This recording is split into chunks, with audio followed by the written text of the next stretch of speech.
Good morning everyone. आवाज आ रही है? तो आज का टॉपिक है एक्सक्रीशन।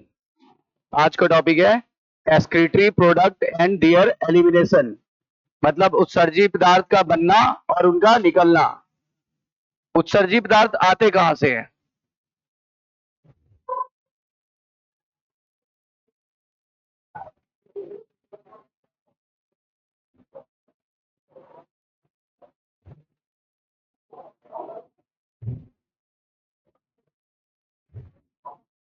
देखो, आज का मोटिवेशनल कोट क्या है? हर समस्या के 3 समाधान होते हैं।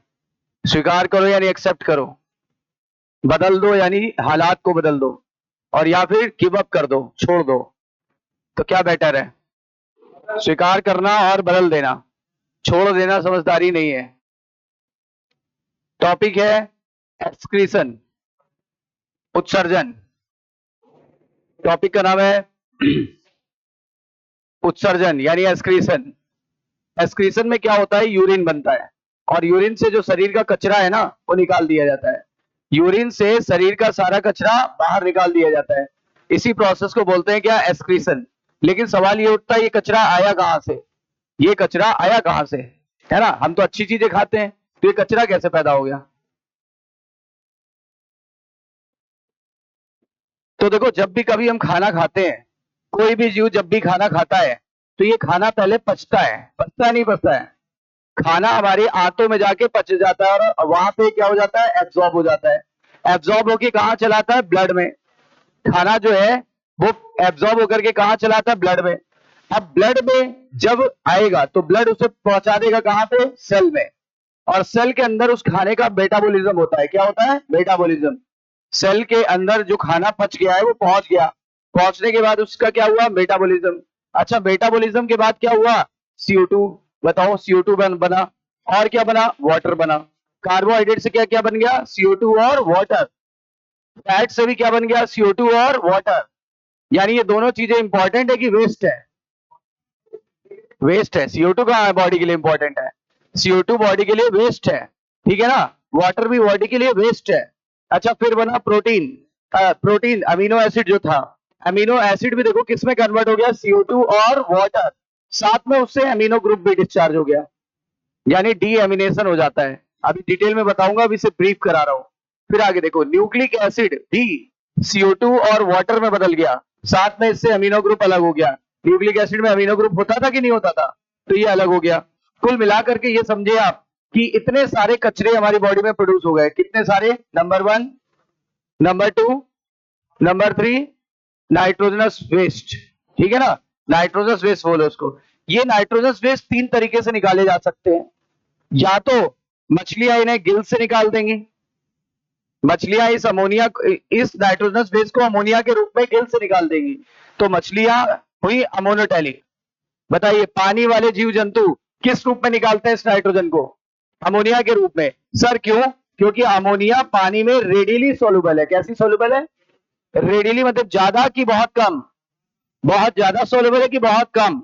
बहुत ज्यादा सोल्यूबल है। तो पानी में बहुत ज्यादा सोल्यूबल है, इसलिए पानी वाले जीव अपना नाइट्रोजनस बेस किस रूप में निकालते हैं? अमोनिया के रूप में।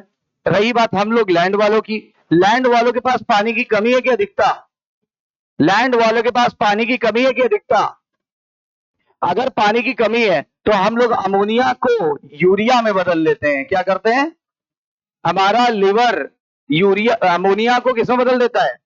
यूरिया में बदल देता है। और यूरिया में बदलने के से फायदा क्या हुआ? 2 फायदे हुए। एक तो अमोनिया के लिए पानी की बहुत ज्यादा जरूरत थी, यूरिया के लिए उतने पानी की जरूरत नहीं है। इसके लिए बहुत ज्यादा पानी चाहिए, इसके लिए पानी कम चाहिए। ये बहुत जहरीला है, ये कम जहरीला है। इसको शरीर में नहीं रोका जा सकता था, इसको रोका जा सकता है कुछ घंटों के लिए। सही है कि नहीं? यूरिन बन जाए, कुछ घंटे हम रोक लेंगे, क्या मर जाएंगे? नहीं। सही है ना? लेकिन अमोनिया अगर बॉडी में बन जाता और आपने कुछ घंटे रोक लिए तो डेथ हो जाएगी। अमोनिया इतना ज्यादा टॉक्सिक है। इसीलिए जैसे ही ये बनता है तुरंत लीक करके बाहर चला आता है। कहां से बताया था? गिल से। मछलियों में गिल से, और जिनके पास गिल्स नहीं है उनके जनरल बॉडी सरफेस से लीक करके बाहर चला जाएगा। बोलो क्लियर है? तो यहाँ पे एक जुगाड़ बना कि हम लोगों ने अमोनिया को यूरिया में बदल दिया। ताकि कुछ देर तक स्टोर कर सके, ताकि इसके जहरीलेपन से हम बच सके। अच्छा, कुछ ऐसे भी जीव हैं जिनको पानी ना के बराबर मिलता है। अच्छा, कभी देखा बर्ड्स को पानी ना के बराबर मिलता है? बर्ड्स को पानी मिलता है फलों वगैरह से और बीज से मिलता है। जो वो बीज खाते हैं, मान लो इसने मटर का दाना खाया, अब मटर के दाने में जो पानी था बस उतना ही तो पानी मिला, है ना? या फिर थोड़ा बहुत पानी ये लोग पी लेते हैं।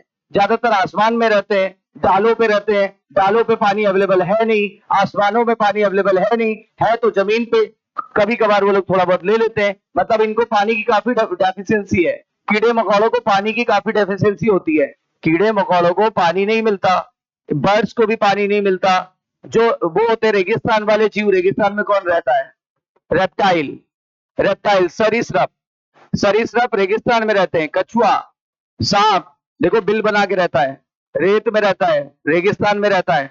और छिपकली दीवार पे रहती है, पानी की कमी होती है। इन सारे जीवों में अमोनिया को किस में बदल दिया जाता है? यूरिक एसिड में बदल दिया जाता है। ये काम भी लीवर में ही होता है, ये काम भी लीवर में ही होता है। देखो, हमने अमोनिया को यूरिया में बदला, तो इन लोगों ने जिनको पानी की और कमी थी उन्होंने किस में बदल दिया?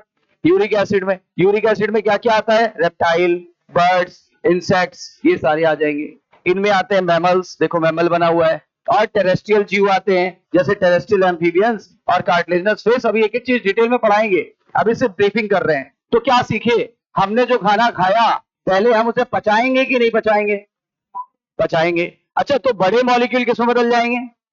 अच्छा, बड़े मॉलिक्यूल ब्लड में एब्जॉर्ब होके नहीं आ पा रहे थे, लेकिन अब छोटे मॉलिक्यूल एब्जॉर्ब होके आसानी से ब्लड में आ जाएंगे। ब्लड उसे कहां पहुंचा देगा? इसके पहले वाले चैप्टर में पढ़ा था कि ब्लड इन खाने के चीजों को, अच्छी अच्छी चीजों को कहां पहुंचा देता है? सेल में पहुंचा देता है, टिश्यू फ्लूइड में पहुंचा देता है। टिश्यू फ्लूइड से वो कहां चले जाते हैं? सेल में। बताओ, और कचरा सेल टिश्यू फ्लूइड में उड़ेल देता है। तो ब्लड और टिश्यू के बीच में कनेक्शन जो था वो क्या था? Tissue fluid. याद करो, अभी पिछले चैप्टर में पढ़ के आ रहे हैं। सही है कि नहीं है? तो आप बताओ, जो खाना हमने पचा लिया वो आंतों में अवशोषित होकर ब्लड में चला गया, ब्लड ने उसे पूरी बॉडी की कोशिका को पहुंचा दिया। बोलो, इस बात से एग्री हो आप लोग? हर कोशिका के अंदर खाना अंदर चला गया। मतलब खाना आप कहां पे है? सेल में है। खाना आप सेल के अंदर है। अच्छा, सेल के अंदर अब उसका क्या हुआ? मेटाबॉलिज्म। क्या हुआ? मेटाबॉलिज्म का मतलब रासायनिक अभिक्रियाएं हुई। सेल के अंदर एंजाइम है और रिएक्शन चलेगी, इसी रिएक्शन को मेटाबॉलिज्म कहते हैं। अब बताइए, उस मेटाबॉलिज्म के बाद ऑर्गेनिक चीजें किस चीज से बनी होती है? कार्बन और हाइड्रोजन और ऑक्सीजन।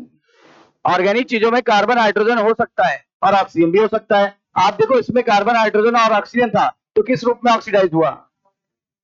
कोई भी ऑर्गेनिक पदार्थ अगर उसको ऑक्सीडाइज कराओगे तो CO2 और वाटर तो मिलना ही मिलना है। बोलो, ऑर्गेनिक केमिस्ट्री पढ़ रहे होगे, ऑर्गेनिक केमिस्ट्री में हाइड्रोकार्बन पढ़ रहे होगे, उसमें देखा होगा कि किसी भी हाइड्रोकार्बन को ऑक्सीडाइज करो, कार्बन डाइऑक्साइड और हाइड्रोजन वाटर तो मिलेगा मिलेगा, साथ में ऊर्जा मिलेगी। बोलो क्लियर? तो यहाँ देखो, CO2 मिला क्योंकि ऑर्गेनिक है, पानी मिला क्योंकि ऑर्गेनिक है, फैट ऑर्गेनिक है कि इनऑर्गेनिक? तो CO2 और वाटर मिलेगा ही मिलेगा। बताओ, प्रोटीन ऑर्गेनिक है कि इनऑर्गेनिक? तो CO2 और वाटर मिलेगा ही मिलेगा। साथ में इसमें अमीनो एसिड में अमीनो ग्रुप है तो वो भी मिलेगा। न्यूक्लिक एसिड में भी देखो नाइट्रोजन है, वो भी मिलेगा। तो वेस्ट दो प्रकार के होते हैं, एक नॉन नाइट्रोजनस और एक, लेकिन एनसीईआरटी ने फोकस किया है किस पे? हमें भी फोकस करना है किस पे? यानी ये सब लाभदायक चीजें हैं कि हानिकारक? क्यों? CO2 वाले बहुत अच्छा है? नहीं भाई, CO2 जहरीला है, CO2 एसिडिक है, ब्लड का पीएच बदल देगा, और अगर ब्लड का पीएच बदल देगा तो हम मर जाएंगे कि जिंदा रहेंगे?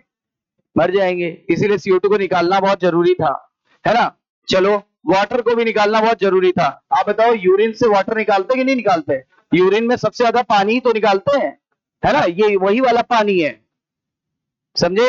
अच्छा, फिर और यूरिन में हमारा नाइट्रोजनस वेस्ट भी होता है। हाँ, वो बात अलग है कि पानी वाले जीव किस रूप में निकालते हैं।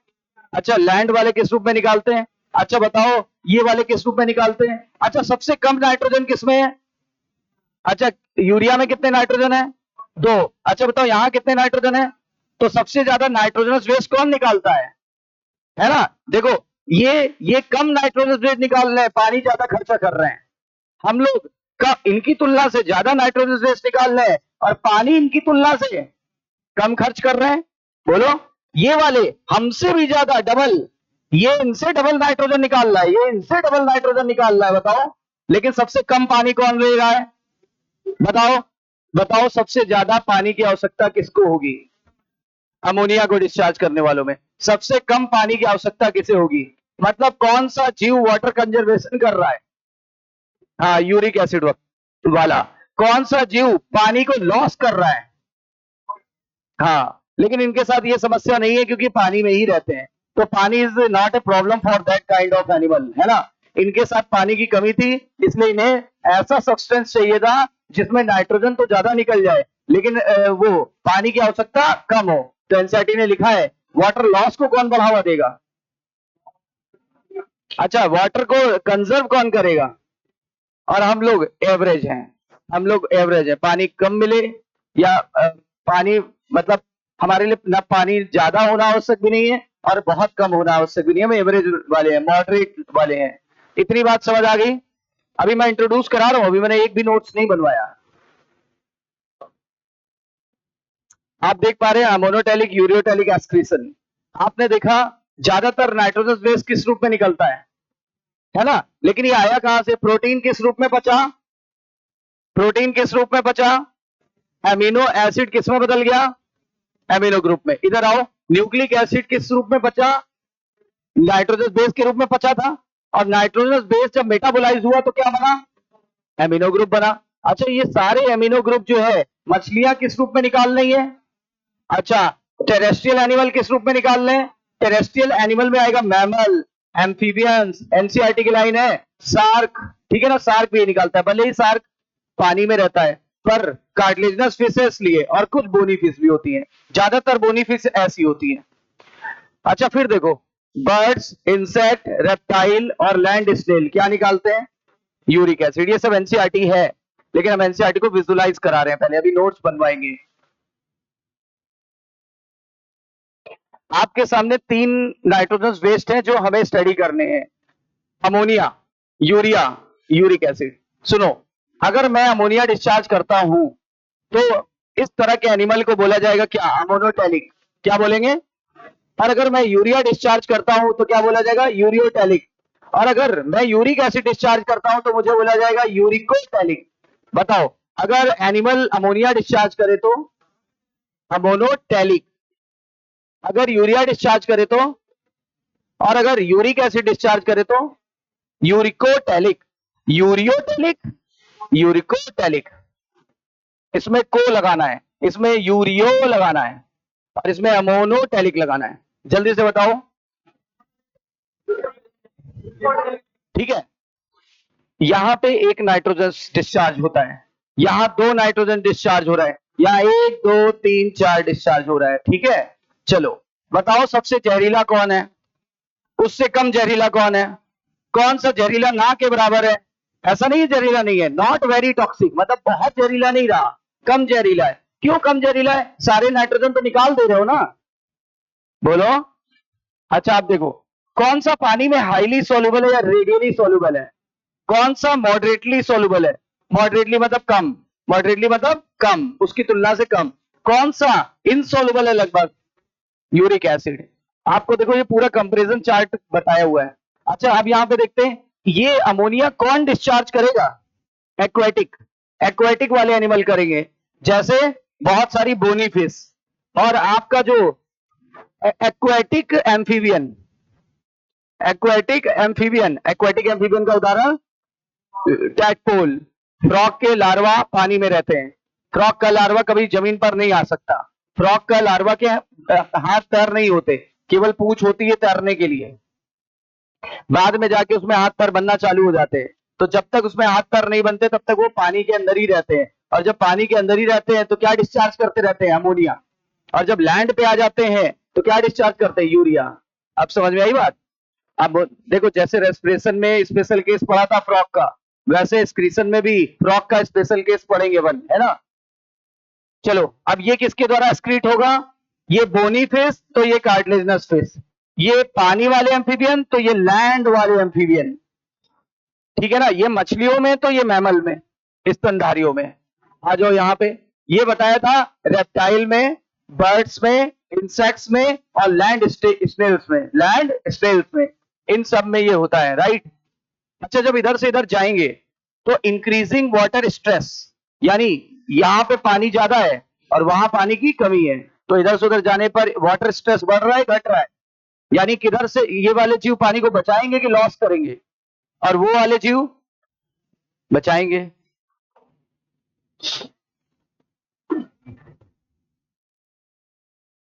देखो, अलग अलग ग्रुप में अलग अलग एक्सक्रीटरी सिस्टम पाया जाता है, एक्सक्रीटरी ऑर्गन पाया जाता है, अलग अलग ग्रुप में अलग अलग एक्सक्रीटरी ऑर्गन पाया जाता है।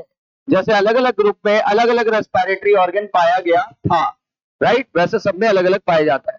किसी में एंटीनरी ग्लैंड होगी, किसी में मालपिजियन ट्यूब्यूल होगा, ठीक है ना, तो किसी में आपको बताऊंगा मैं फ्लेम सेल बताऊंगा, अभी अभी बताऊंगा। फिर किसी में आपको बताऊंगा कि नेफ्रीडिया होता है, जैसे ये देख के पहचान गए होगे क्या है, अर्थवॉर्म, है ना, क्लियर। जैसे ये वाला भी देख के पहचान जाओगे कि ये मैंने क्या दिखाया था, कॉकरोच। कॉकरोच में होता है मालपिजियन ट्यूब्यूल, मालपिजियन ट्यूब्यूल ये, ठीक है। ये प्रॉन है, झींगा मछली। झींगा मछली में एंटीनरी ग्लैंड होती है, किस कलर की है, ग्रीन कलर की, इसीलिए इसका दूसरा नाम है ग्रीन ग्लैंड। एंटीनरी ग्लैंड का दूसरा नाम ग्रीन ग्लैंड। अब चैप्टर करते हैं स्टार्ट।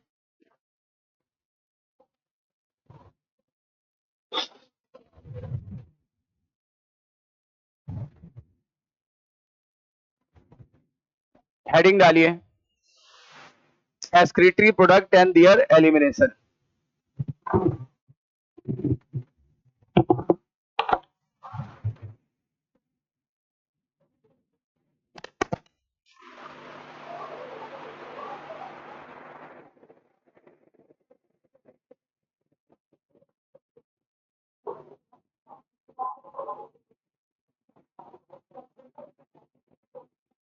किनारे वाला भी पास खोल के इसकी शुरुआत करेंगे।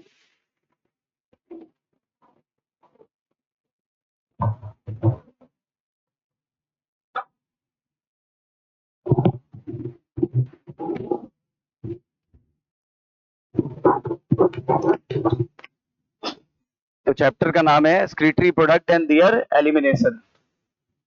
अब आइए इसको हम लोग अपने हिसाब से पढ़ते हैं।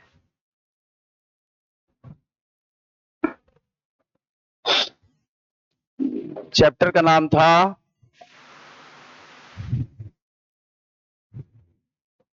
excretory product and their elimination। excretory product and their elimination, ये चैप्टर का नाम है।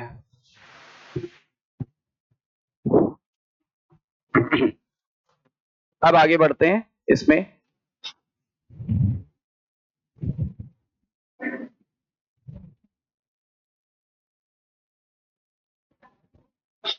ये हमारी एलिमेंट्री कैनाल है,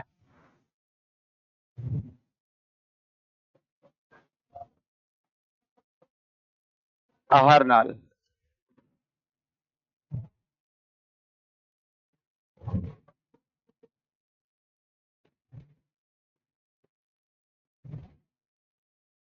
ये हमारी एलिमेंट्री कैनाल है। एलिमेंट्री कैनाल में जो हम फूड खाते हैं वो बड़े बड़े मॉलिक्यूल होते हैं कि छोटे छोटे, वो होते हैं मैक्रो मॉलिक्यूल। ध्यान से देखिएगा, अभी मैं एक्सक्रीशन तक पहुंचाता हूं आपको, ठीक है। ये मैक्रो मॉलिक्यूल जब यहां आते हैं तो यहां पर होते हैं बहुत सारे डाइजेस्टिव एंजाइम। कहां पे डाइजेस्टिव एंजाइम होते हैं, हमारे एलिमेंट्री कैनाल में।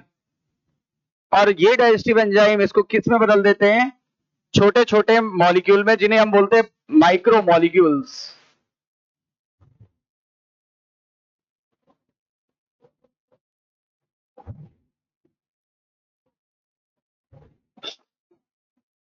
माइक्रो मॉलिक्यूल्स में बदल देंगे। मतलब हम रफली कह सकते हैं कि पॉलीमर्स किस में बदल गया है, पॉलीमर्स मोनोमर्स में बदल जाएगा। पॉलीमर्स बड़े थे इसलिए ब्लड में एब्जॉर्ब नहीं हो पाते थे, लेकिन मोनोमर्स काफी छोटे थे इसलिए ब्लड में आसानी से एब्जॉर्ब हो जाएंगे, राइट। अब ये चीज अगर एब्जॉर्ब हो जाएगी तो ये हमारे ब्लड में आएगी।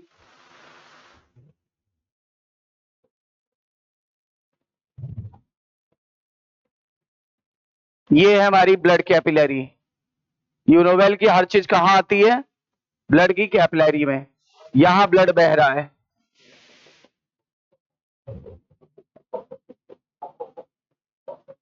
तो ये सारे मॉलिक्यूल्स यहां पे चले आए अंदर।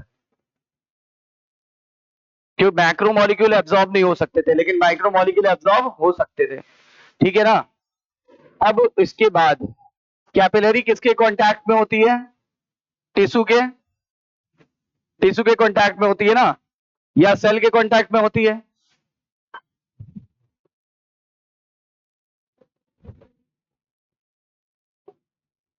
ये रहा टिश्यू, जिसकी यूनिट को बोल सकते हैं सेल। और ये अब यहां से यहां पे चला गया है। ये फूड अब यहां से यहां चला गया है।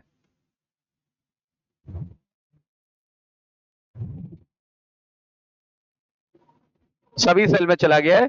ऑब्वियस सी बात है, कल बताया था आपको या उसके पहले बताया था, यहाँ टिश्यू के चारों तरफ एक फ्लूइड भरा हुआ था, है ना? टिश्यू के चारों तरफ कौन सा फ्लूइड भरा हुआ था? तो ब्लड द्वारा नहीं गया, किसके द्वारा गया? टिश्यू फ्लूइड द्वारा जाता है।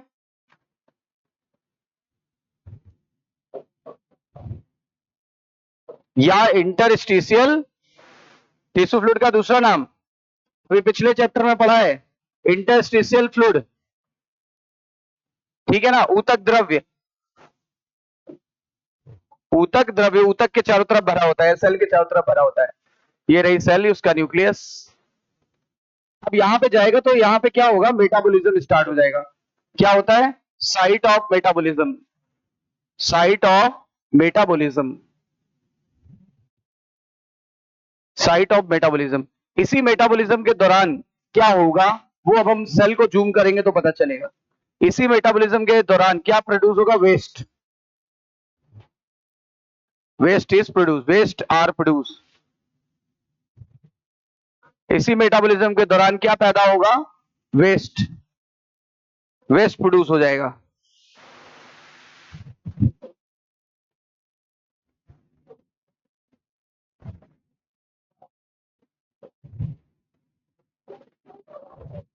इसी को शरीर से रिमूव करने की प्रक्रिया को क्या बोलते हैं? रिमूव करने की प्रोसेस को क्या बोलते हैं? एक्सक्रीशन।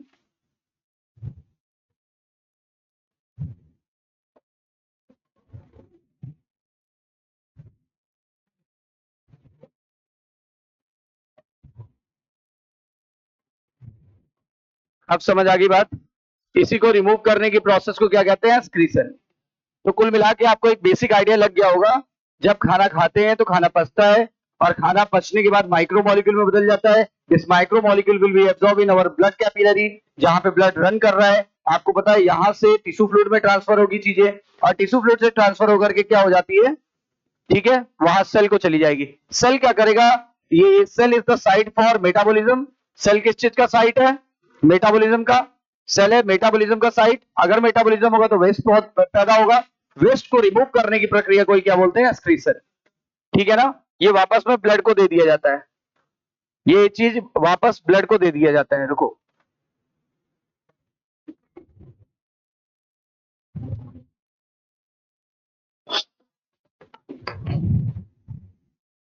ये जो कचरा निकला ना, ये कचरा यहां ब्लड में आ जाएगा। ये कचरा वापस से ब्लड में आ जाएगा, टिश्यू फ्लूइड के द्वारा होते हुए ही। क्या चीज इधर से इधर गई थी? इंपॉर्टेंट।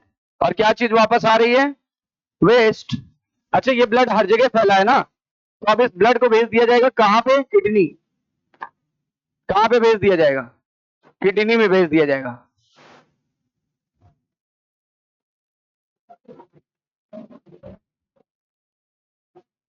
और किडनी उससे क्या बना देगी? यूरिन। और यूरिन को रखा जाता है कि निकाल दिया जाता है? बस इसी प्रोसेस को बोलते हैं एक्सक्रीशन। अब आइडिया लग गया होगा बेसिक। बताइए, खाना खाया, खाना पचा, खाना मैक्रो मॉलिक्यूल से किस रूप में आ गया?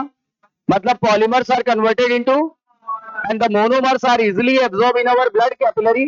और ब्लड कैपिलरी से इंपॉर्टेंट चीजें टिश्यू फ्लूइड में आ गई, पढ़ा था अभी लास्ट चैप्टर में। और टिश्यू फ्लूइड से कहां चला जाएगा? सेल में। सेल ने उसे ले लिया और सेल ने क्या चालू किया? मेटाबॉलिज्म। उपापचय। मेटाबॉलिज्म यानी उपापचय। सेल ने उसी उपापचय के दौरान क्या पैदा कर दिया? वेस्ट। वेस्ट पैदा हो गया। जैसे CO2, वाटर और नाइट्रोजनस वेस्ट। ठीक है, अभी डिटेल में चलेंगे। तो अब मैं आपको पहले बेसिक फ्रेम बना रहा हूं आपके माइंड में। तो अब बेसिक फ्रेम ये बन गया कि सेल से कचरा पैदा हुआ, अगर इस कचरे को अपन बाहर नहीं निकालेंगे तो हमारे सेल में टॉक्सिसिटी फैल जाएगी और हमारी सेल का मेटाबॉलिज्म स्टॉप हो जाएगा, मतलब हम मर जाएंगे। हम तभी तक जिंदा है जब तक हमारे सेल के अंदर केमिकल रिएक्शन सुचारू रूप से चल रहा है।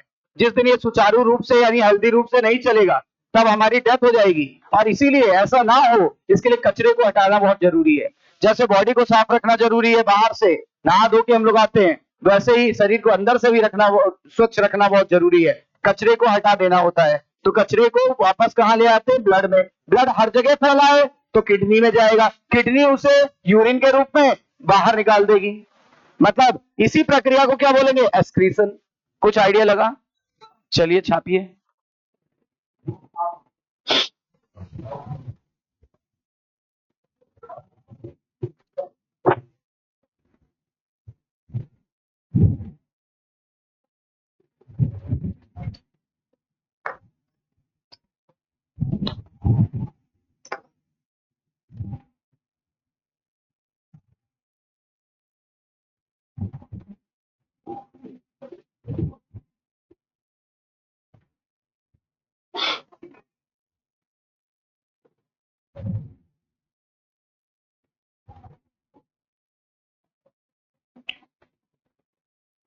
मतलब मेटाबॉलिक वेस्ट को बाहर निकालने को एक्सक्रीशन कहते हैं मेरे भाई। लेकिन एक बात और कंफ्यूजन सुनो, जो चीजें नहीं पच पाई, जो चीजें नहीं पच पाती हैं, यहां पर जरूरी नहीं सारी चीजें पच जाए। जैसे अपन सुनो, अगर हम जूस निकालते, मान लो संतरा डाला और यहां से जूस निकल गया, तो जूस तो काम का है, जूस तो चला गया। अब जूस के बाद क्या होता है? वो जो नीचे कचरा बचता है, पल्प, उसके जो रेसे बचते हैं वो नीचे से निकल जाते हैं।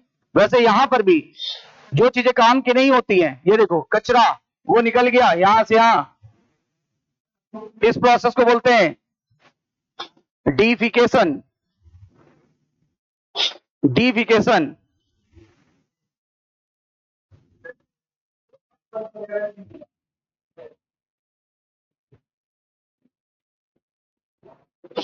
डीफिकेशन सुनो, मल परित्याग। तो याद रखो, मल परित्याग जो होता है ना, उसी को इजेशन भी कहते हैं। यानी इसको बाहर निकालने को इजेशन कहते हैं। बिना पचा हुआ खाने को बाहर निकालने को क्या बोलते हैं? जो खाना नहीं पच पाता। सपोज अगर मैं सेलुलोज खा लूं, क्या मनुष्य में सेलुलोज को पचाने की क्षमता है? नहीं। तो क्या होगा? क्या सेलुलोज पचेगा? नहीं पचेगा, तो मल पदार्थ से बाहर निकल जाएगा। जो चीज हमारी बॉडी नहीं पचा पाती उसको एज इट इज छोड़ देती है और वो निकल जाता है मल पदार्थ के रूप में। ये मल है, मल यानी क्या? अनडाइजेस्टेड वेस्ट को ही मल कहते हैं। अनडाइजेस्टेड वेस्ट या फीकल मैटर।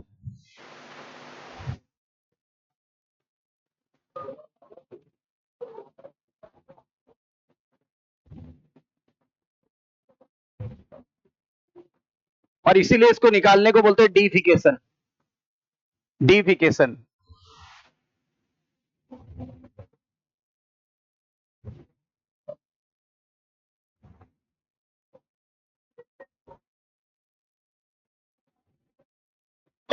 डीफिकेशन, फीकल मैटेरियल को निकालने को डीफिकेशन। जैसे पानी कहीं से निकल जाए, डिहाइड्रेशन। कहीं से क्लोरीन निकल जाए, डीक्लोरिनेशन। कहीं से ऑक्सीजन निकल जाए, डीऑक्सीजनेशन। वैसे मल पदार्थ शरीर से निकल जाए तो डीफिकेशन। क्या डीफिकेशन एक्सक्रीशन कहलाएगा? नहीं सर, क्योंकि ये मेटाबॉलिज्म के बाद थोड़ा ना बना। ये तो खाना पचा ही नहीं, जो खाना पचा ही नहीं वो निकालना एक्सक्रीशन नहीं कहलाता है। जबकि जब हम ये खाना हमारे सेल का पार्ट बन जाता है और वहां जो रिएक्शन होती है उसके बाद जो वेस्ट पैदा होता है, this is excretion. This is not a part of excretion, this is defecation. ठीक है ना? काफी बारी बच्चे कंफ्यूज हो जाते हैं, सर ये भी तो वेस्ट है, इसको भी तो हमने निकाल दिया, ये भी तो बेकार है हमारे शरीर के लिए, लेकिन इसको निकालने को बोलते हैं मल परित्याग, इंग्लिश में डीफिकेशन या इजेशन। ये एक्सक्रीशन नहीं है, this is not excretion, this is egestion और डीफिकेशन। This is ejection or defecation. This is not the part of excretion.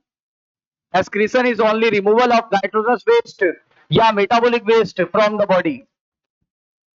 Excretion की परिभाषा समझ में आ गई? क्या होता है excretion? Removal of waste की removal of metabolic waste. हाँ, metabolic जरूर लगाओ क्योंकि waste तो ये भी था. या फिर बोलो रिमूवल ऑफ नाइट्रोजनस वेस्ट.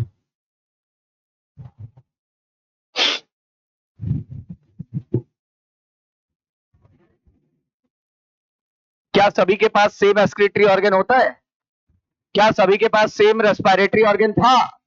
तो क्या सभी के पास सेम एक्सक्रीटरी ऑर्गन होगा? नहीं. डिपेंड करता है दो चीजों पर, एक हैबिटेट पर और एक बॉडी की कॉम्प्लेक्सिटी पर.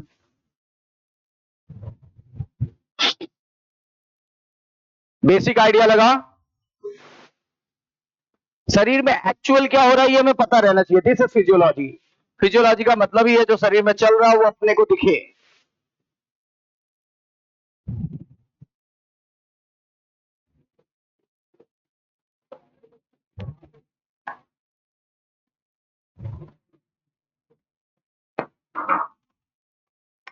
एक चीज और पिछले चैप्टर की याद आ रही है कि सेल और ब्लड के बीच में जितना भी लेन देन होगा वो मिडिल मैन द्वारा होगा. मिडिल मैन कौन है? टिश्यू फ्लूइड का दूसरा नाम, इसका हिंदी नेम ऊतक द्रव्य. मतलब कोई भी चीज लेनी है या कोई चीज देनी है, इसके थ्रू ही गुजरना पड़ेगा चाहे कुछ भी हो जाए. इसको बोलते हैं मिडिल मैन.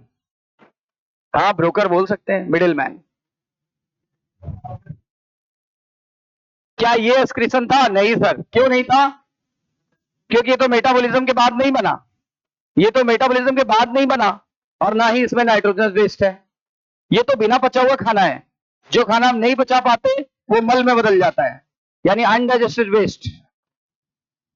इसको मल पदार्थ भी कहते हैं. मल पदार्थ निकालने की प्रक्रिया को एक्सक्रीशन नहीं, डिफिकेशन कहते हैं. हिंदी में बोलते हैं मल परित्याग, उत्सर्जन नहीं.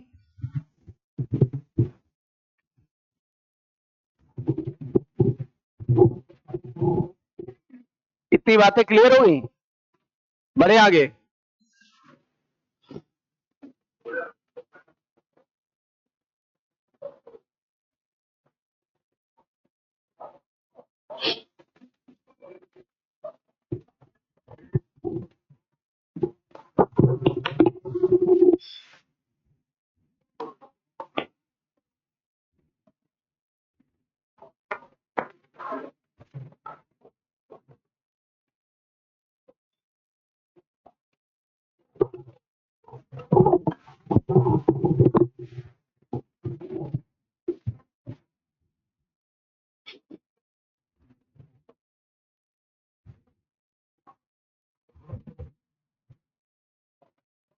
चलिए अब आगे बढ़ते हैं. तो किडनी ने यूरिन बना के इसे निकाल दिया.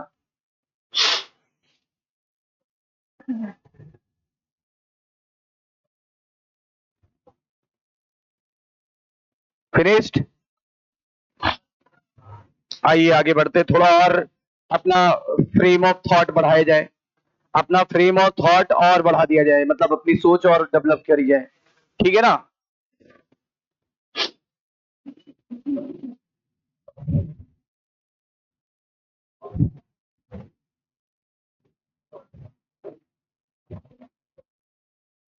इधर लिखते हैं फूड, इधर लिखते हैं उसका डाइजेस्टिव पार्ट.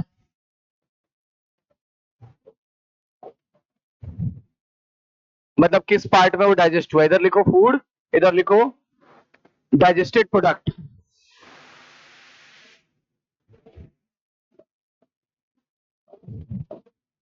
और इधर लिखेंगे कि जब उसका मेटाबॉलिज्म हो जाएगा तो किस में कन्वर्ट हो जाएगा? मेटाबॉलिक वेस्ट, है ना? इधर लिखेंगे metabolic waste.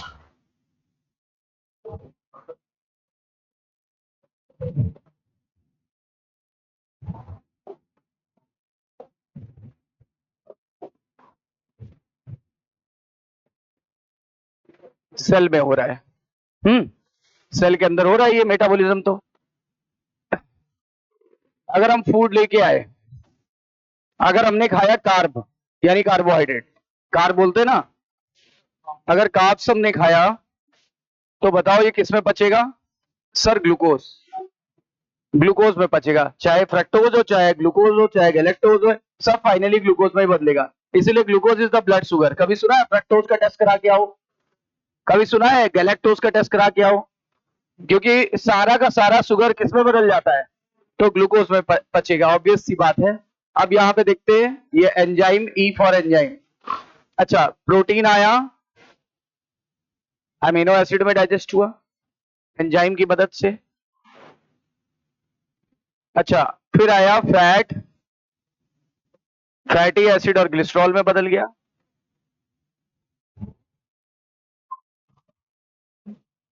Fatty acid plus glycerol में। और आप लोग ये बायोमोलिक्यूल में पढ़ भी चुके हो, मालूम भी होगा। और हमने न्यूक्लिक एसिड खाया, यानी डीएनए आरएनए, तो बदल जाता है नाइट्रोजनस बेस प्लस 5 कार्बन की शुगर और प्लस H3PO4 फास्फोरिक एसिड। इसके अलावा हम लोग मिनरल भी लेते हैं भाई, इसके अलावा हम लोग विटामिन भी लेते हैं, लिटिल अमाउंट में लेते हैं पर लेते तो हैं, ये लिटिल अमाउंट में लेते हैं पर लेते हैं।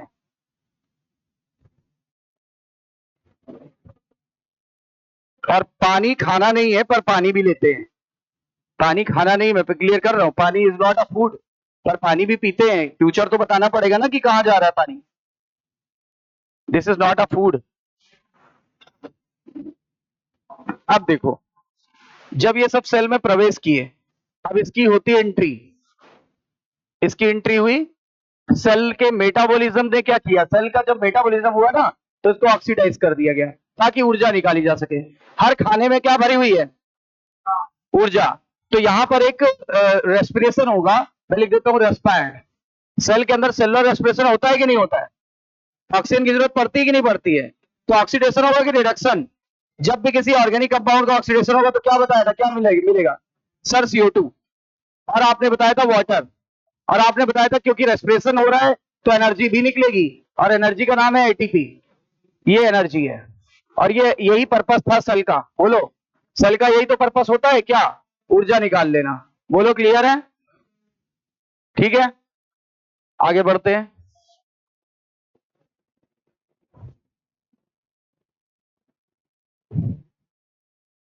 यहां तक समझ आया?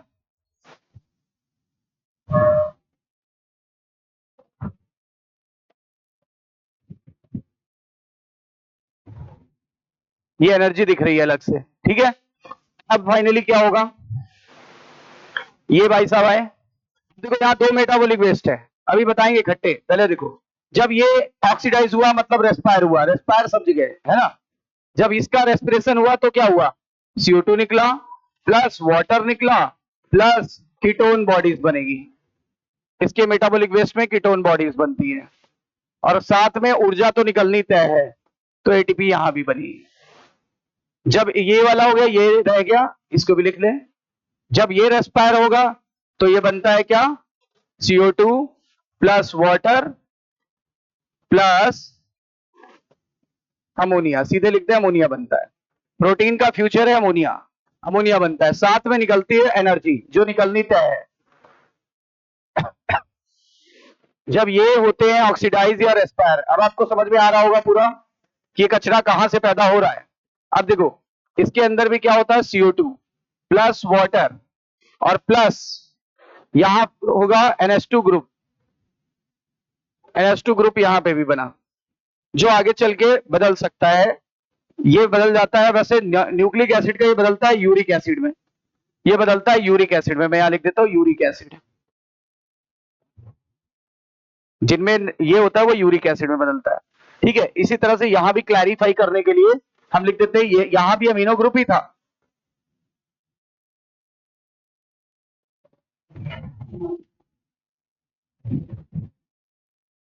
लेकिन ये अमीनो ग्रुप किस में बदलेगा, ये किस में बदलेगा, अमोनिया में बदलेगा। और ये वाला अमीनो ग्रुप किस में बदला, यूरिक एसिड में, ठीक है ना। तो यहां पर प्लस एटीपी भी निकलेगी, एनर्जी भी निकलेगी, तो सभी में देखो एनर्जी निकल रही है। और सभी में कुछ ना कुछ कचरा निकल रहा है। आइए सबका कचरा जरा जुटा लें। इसका कचरा क्या है? और ये तो कचरा नहीं है, ये तो इंपॉर्टेंट है शरीर के लिए। चलो इसका कचरा बताओ, CO2। इसका बताइए। हाँ, और इसका ये भी कचरा है। अमोनिया जहरीला है, अमोनिया जहरीला है। यस सर, ये कचरा, ये कचरा। कीटोन बॉडीज बहुत टॉक्सिक होती हैं, जहर है, जहर को भी कत्तई जहर। और ये देखो CO2 और वाटर, और ये भी जहरीला है। नाइट्रोजन है तो ये सब नाइट्रोजनस वेस्ट। ये सारे कौन कौन से वेस्ट हैं? ये है नाइट्रोजनस वेस्ट। ये भी कौन सा है? Nitrogenous waste. सर ये भी कौन सा है? Nitrogenous waste. तो बताओ, दो तरह के वेस्ट मिल रहे हैं, एक नाइट्रोजनस और एक नॉन नाइट्रोजनस। बताओ ये सारे कैसे हैं? ये सारे कैसे हैं? नॉन नाइट्रोजनस की नाइट्रोजनस। तो वेस्ट कितने प्रकार के हैं? दो। एक है कौन से? नाइट्रोजनस। और एक कौन से हैं? Non nitrogenous. ये कौन से हैं? Nitrogenous waste. कौन कौन से? ये, रुक जाओ थोड़ा सिंपल कर लें, रुक जाओ रुक जाओ रुक जाओ।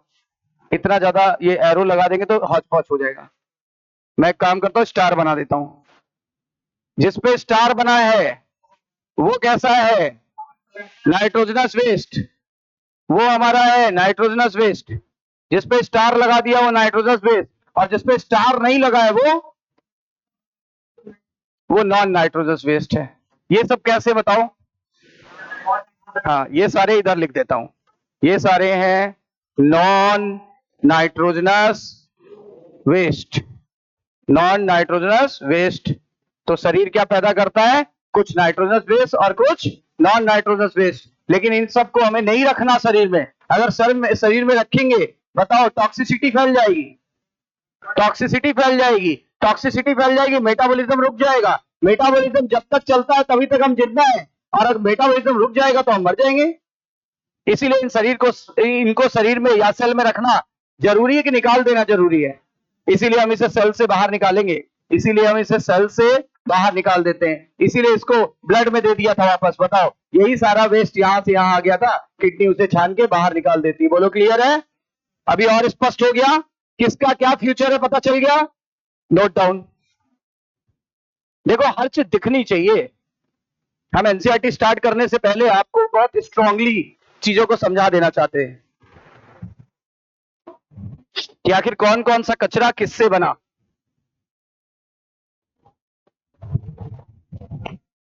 कार्बोहाइड्रेट के मेटाबॉलिज्म के बाद क्या बना? कार्बोहाइड्रेट के मेटाबॉलिज्म के बाद क्या बना? देख के बताओ सर। CO2 और वाटर। प्रोटीन के एमिनो एसिड के मेटाबॉलिज्म से क्या बना? CO2, वाटर और अमोनिया। अब बताओ फैटी एसिड और ग्लिसरॉल के ऑक्सीडेशन से क्या बना? या CO2, water plus ketone bodies.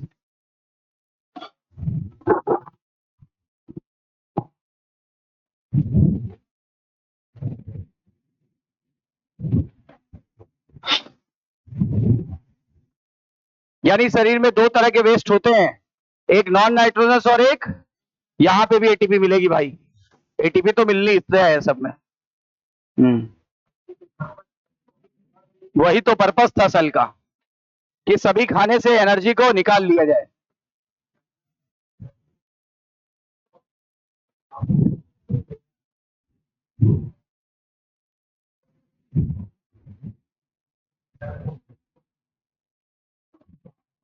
तो वेस्ट दो प्रकार के हैं, नाइट्रोजनस और नॉन नाइट्रोजनस।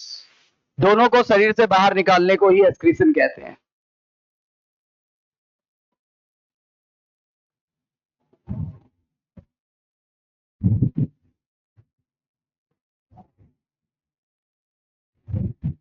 अच्छा, एक चीज और थोड़ी क्लियर करनी है। क्या सर? अगर मिनरल एक्सेस है, विटामिन एक्सेस है, तो शरीर निकाल देगी। इफ एक्सेस इन बॉडी, अगर विटामिन और मिनरल एक्सेस है तो ये वेस्ट के रूप में निकलेगा, तो ये वेस्ट बन जाएगा। और कौन सा वेस्ट बनेगा? Nitrogenous, non nitrogenous? Non nitrogenous waste, non nitrogenous की तरफ एरो लगा दिया। वाटर भी जब एक्सेस है शरीर से तो आप बताओ यूरिन के थ्रू निकल जाता है, बोलो नॉन नाइट्रोजनस वेस्ट के रूप में निकल जाएगा। बोलो अगर एक्सेस है तो, अगर एक्सेस नहीं है तो नहीं निकलेगा। आप बताओ पानी ज्यादा पी लो तो सुसु ज्यादा लगती है ना, पानी कम पियो तो सुसु कम लगती है।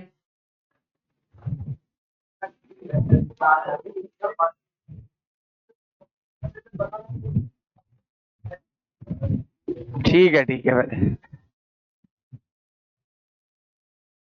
हो गया क्लियर। तो क्या एनसीईआरटी कहती है पता है, कुछ चीजें हम एक्सेस हो तब मेटाबॉलिक वेस्ट बनता है, कुछ चीजें एक्सेस हो तब। शरीर में विटामिन बहुत है या मिनरल बहुत है, अच्छा खाते हैं कुरकुरे,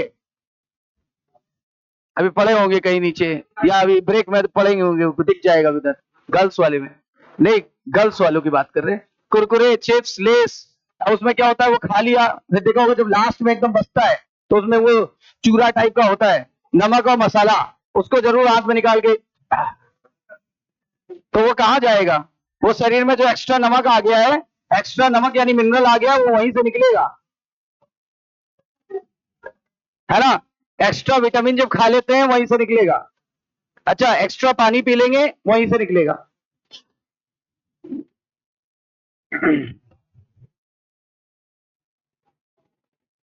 यानी पानी मिनरल और विटामिन जब एक्सेस हो जाता है तब निकलता है, वो भी non nitrogenous waste metabolic waste के रूप में, नॉन नाइट्रोजनस मेटाबॉलिक वेस्ट के रूप में।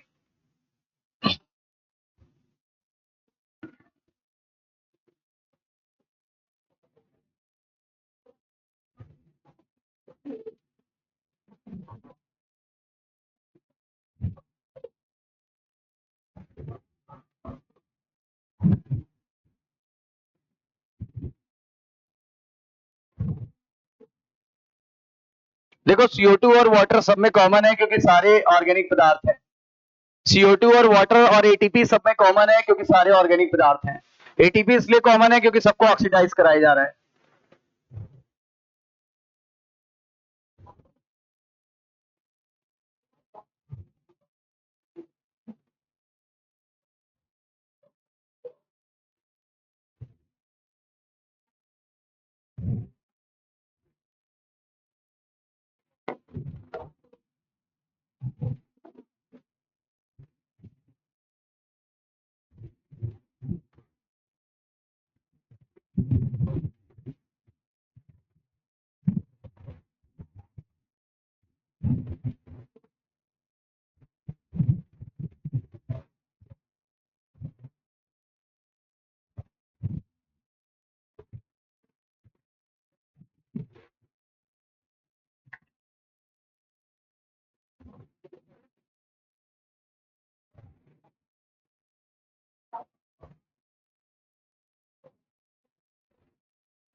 फिनिश्ड, बढ़े आगे।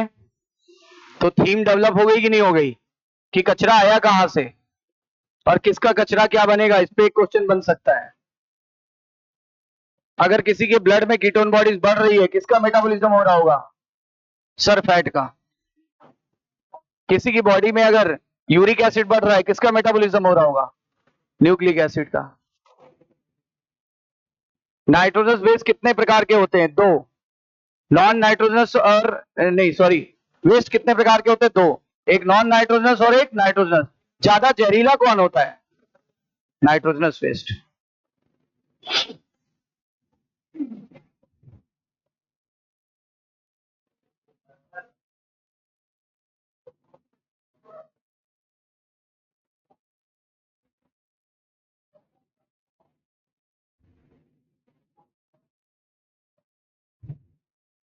फिनिश्ड। बढ़े आगे, चलिए। यानी सभी जीव, सभी एनिमल्स, सभी एनिमल्स की सेल्स में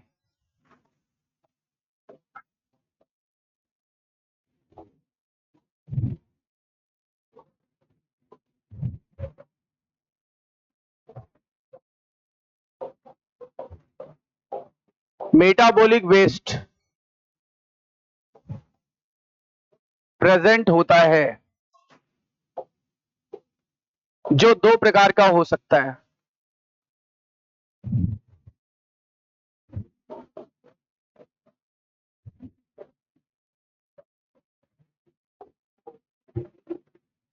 एक हो सकता है नॉन नाइट्रोजनस,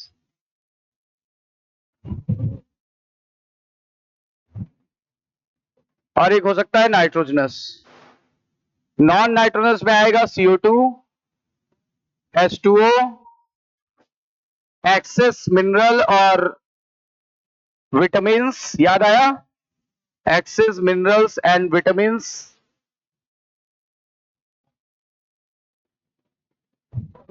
एसेट्रा।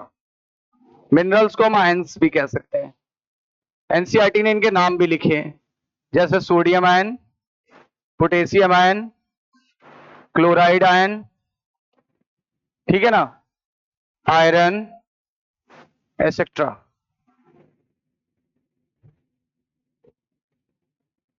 ठीक है। सबसे कॉमन नॉन नाइट्रोजनस वेस्ट में आता है CO2। सबसे कॉमन नॉन नाइट्रोजनस वेस्ट कौन है? ये नॉन नाइट्रोजनस में सबसे कॉमन है, most common among non nitrogenous. Most common non nitrogenous waste, ये नॉन नाइट्रोजनस वेस्ट में सबसे कॉमन है।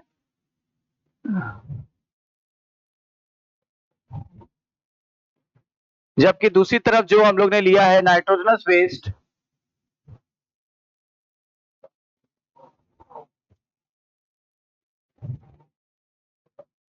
उसमें क्या आ जाएगा? उसमें आएगा अमोनिया,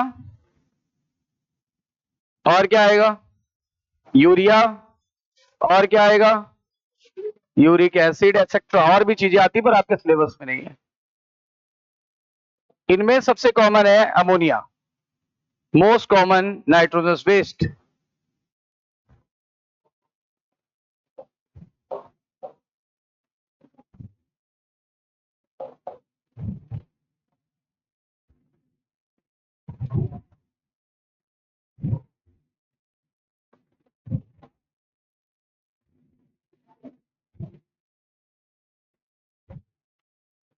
मेटाबॉलिक वेस्ट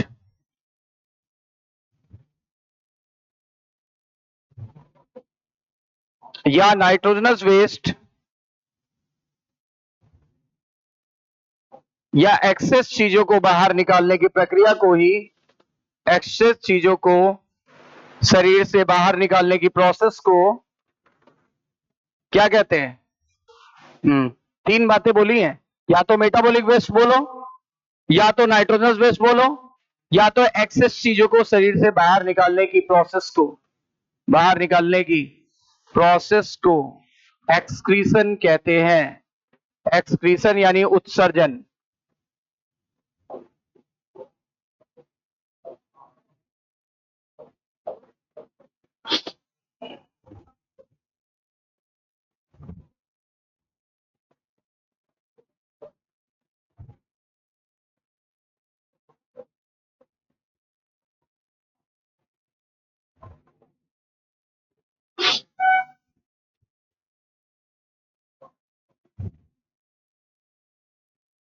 तो वेस्ट दो प्रकार के हो गए, एक नॉन नाइट्रोजनस और एक नाइट्रोजनस। इन्हीं को शरीर से बाहर निकालने की प्रोसेस को क्या कहते हैं? हाँ,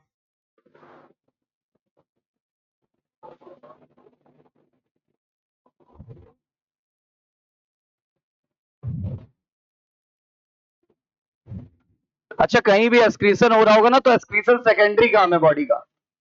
प्राइमरी काम है पता है क्या? Osmo regulation.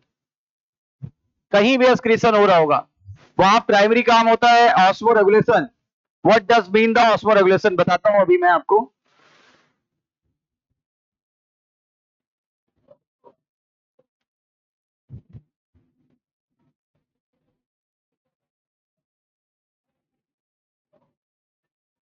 अच्छा, केवल वेस्ट को बाहर निकाला जाता है कि एक्सेस चीजों को भी बाहर निकाल दिया जाता है? हाँ, चाहे वो कितनी जरूरी क्यों ना हो, पर एक्सेस लेंगे तो निकाल देगा ना। हम कोई तौल के नमक तो खाते नहीं है, तौल के मिनरल तो खाते नहीं है। तो बॉडी क्या करेगी, जितनी जरूरत है उतना रख लेती है, जितना एक्स्ट्रा होती है वो यूरिन से निकाल देती है।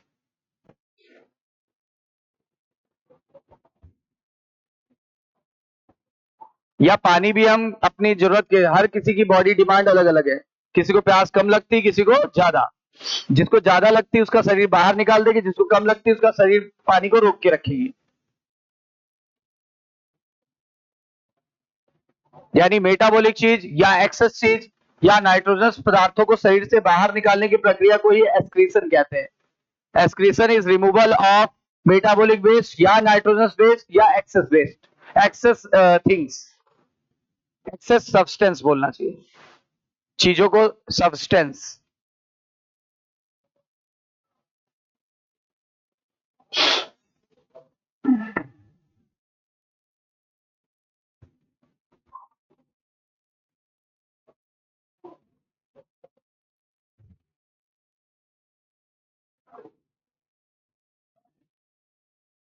क्लियर है?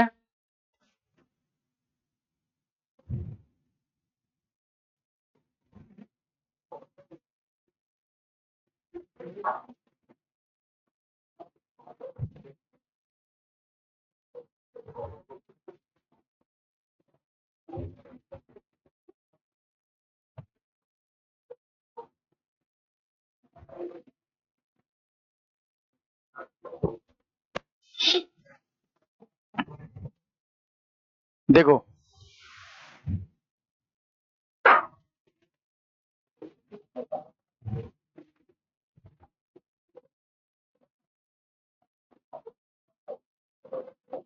एक्सक्रीशन इज सेकेंडरी रोल, तो प्राइमरी रोल क्या है? Osmoregulation is primary role. दोनों एक साथ होता है। ऑस्मो रेगुलेशन यानी परासरण नियमन is primary role. Osmoregulation is primary role. मतलब कहीं पे भी एक्सक्रीशन हो रहा होगा तो वहां पहले क्या हो रहा होगा? Osmo regulation. एक्सक्रीशन मतलब तुम समझ गए क्या? रिमूवल ऑफ मेटाबॉलिक वेस्ट या नाइट्रोजनस वेस्ट या एक्सेस सब्सटेंस, है ना? चलो, ऑस्मो रेगुलेशन क्या होता है? ऑस्मो रेगुलेशन का मतलब होता है शरीर के फ्लूइड में, शरीर में फ्लूइड भरा होता है ना, कोई भी हो सकता है, ब्लड हो सकता है, कोई भी हो सकता है। शरीर के फ्लूइड में, ये शरीर का फ्लूइड है, ये बॉडी फ्लूइड है, चाहे वो ब्लड हो चाहे वाटर हो। शरीर के फ्लूइड में दो चीजों को मेंटेन करना। दो चीजें कौन सी?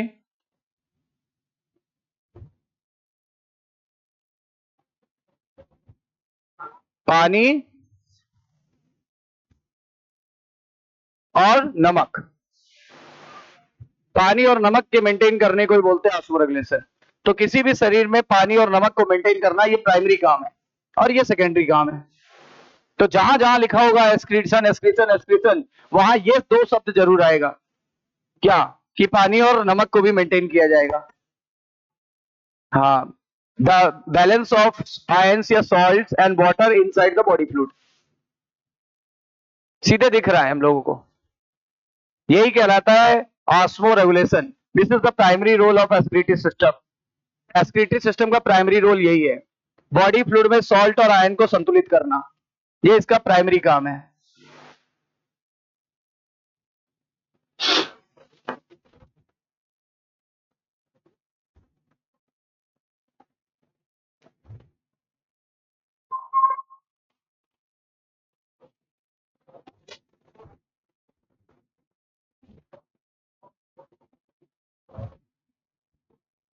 नॉन नाइट्रोजनस में सबसे कॉमन कौन है?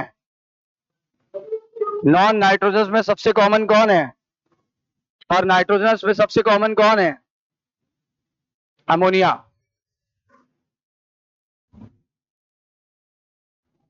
What is the primary role of excretory system? Osmoregulation. And what is the secondary role of excretory system? Removal of waste. That is excretion. Primary काम ये है पानी और नमक को संतुलित करना, आयन और वाटर को संतुलित करना, इसके बिना हम जिंदा नहीं रह सकते, और वो इसका सेकेंडरी काम है।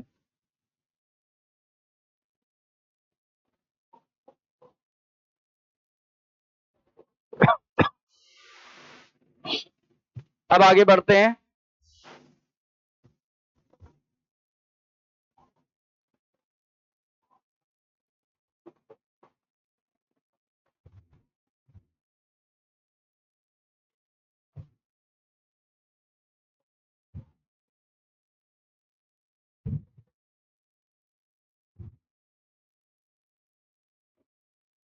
कितने तरह के नाइट्रोजन वेस्ट थे? दो तीन थे ना? उसके पहले एनसीईआरटी थोड़ी रीडिंग मार लें ताकि हमारी थीम डेवलप रहे। एनिमल्स के अंदर अमोनिया होता है, यूरिया हो सकता है, यूरिक एसिड हो सकता है, कार्बन डाइऑक्साइड हो सकता है, पानी हो सकता है, कुछ आयंस जैसे sodium, potassium chloride, phosphate, sulphate etcetera भी हो सकता है। या तो ये मेटाबॉलिज्म एक्टिविटी के दौरान बना होगा, या तो फिर एक्सेस ले लिया होगा। बोलो सही है ना? ये सब कैसे बना हमने तो पूरा बताया आपको कि मेटाबॉलिज्म के दौरान बना या एक्सेस ले लिया। एक्सेस क्या क्या ले लिया? Ions, water, vitamin.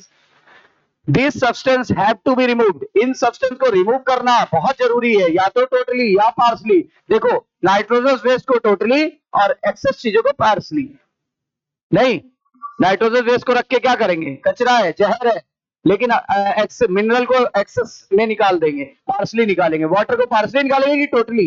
जितना पानी पिएंगे सब निकाल देंगे, तो पार्सली निकालेंगे, इसमें कुछ सोचना नहीं है। फिर देखो इस चैप्टर में हम लर्न करेंगे mechanism of elimination of this substance with special emphasis common nitrogenous waste. हमारा जो सारा फोकस रहेगा, हम फोकस करेंगे कहां पे? नाइट्रोजनस वेस्ट पे। नाइट्रोजनस वेस्ट कितने प्रकार के थे? तीन प्रकार के, अमोनिया, यूरिया, यूरिक एसिड। ये सारे major form of nitrogenous waste हैं जो कि एनिमल द्वारा एक्सक्रीट किए जाते हैं। अमोनिया सबसे ज्यादा टॉक्सिक था, बोलो बताया था, और लार्ज क्वांटिटी ऑफ वाटर की नीड होती थी। लिखा है large quantity of water for its elimination, whereas uric acid being the least toxic and can be removed with a minimum loss of water। बताया था ना मैंने, ठीक है ना?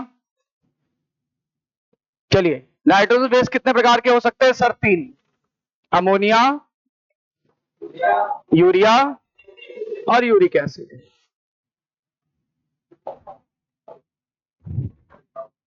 Highly toxic,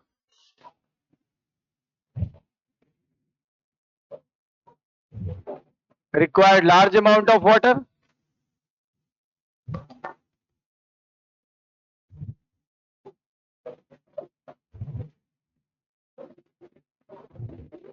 for its elimination,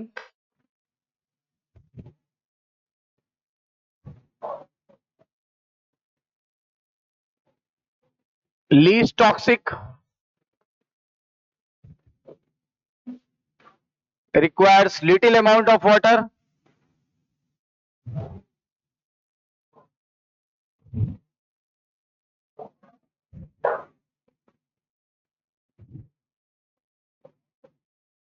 for its elimination।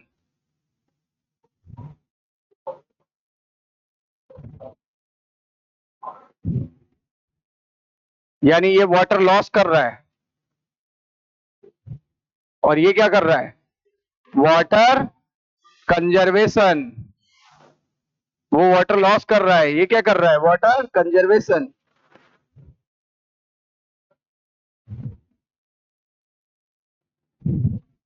हम्म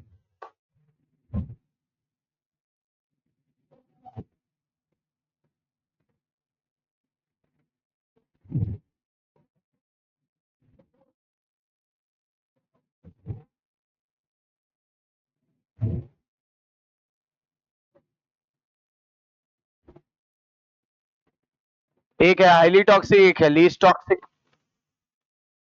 एक को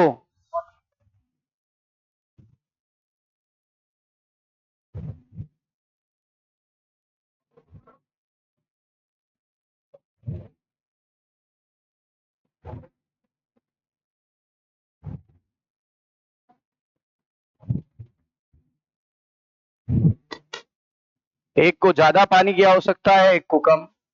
एक वाटर लॉस को बढ़ावा दे रहा है, एक वाटर कंजर्वेशन को बढ़ावा दे रहा है।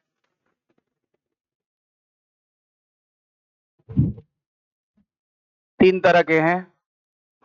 एक है अमोनिया, दूसरा क्या है, दूसरा है यूरिया,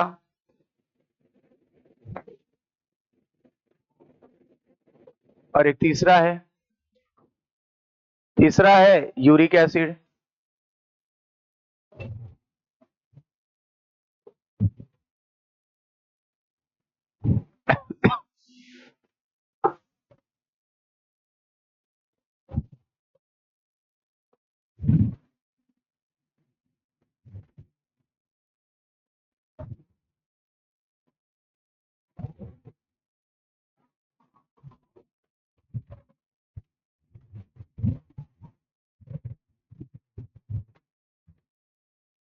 तो ये बात जो अभी पढ़ के आए एनसीईआरटी में, वो बात भी हम लोग ने लिख ली।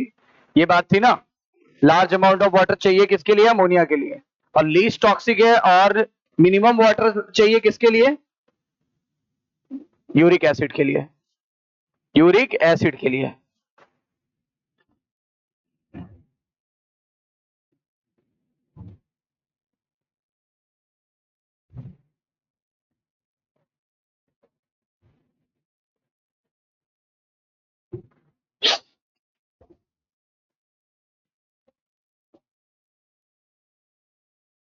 Finished.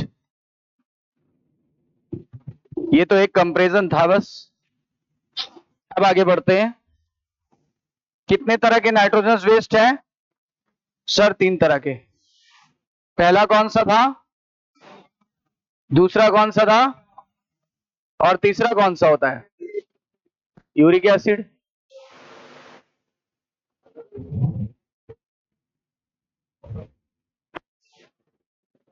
Ammonia, urea, uric acid. ठीक है।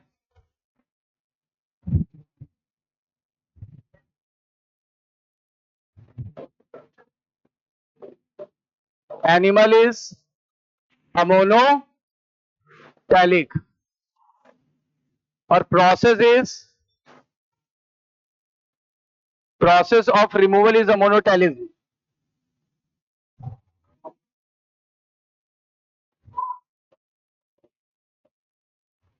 अमोनोटैलिक।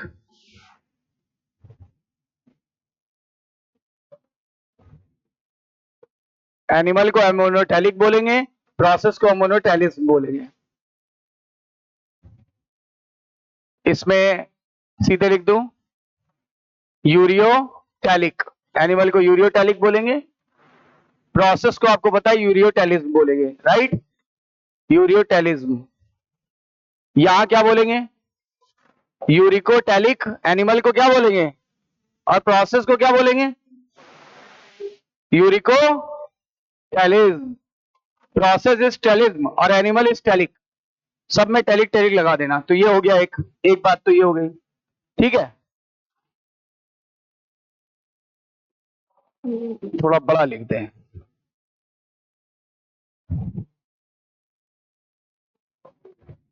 यूरियोटैलिक,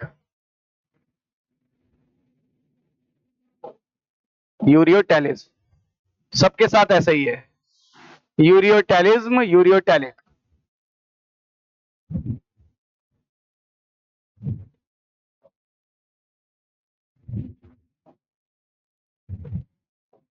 यूरिकोटैलिक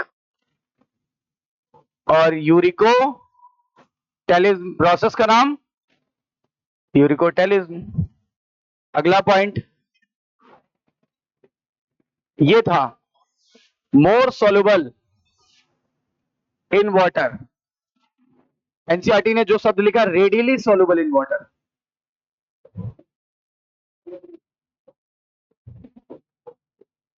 रेडियली लिखा होगा शायद,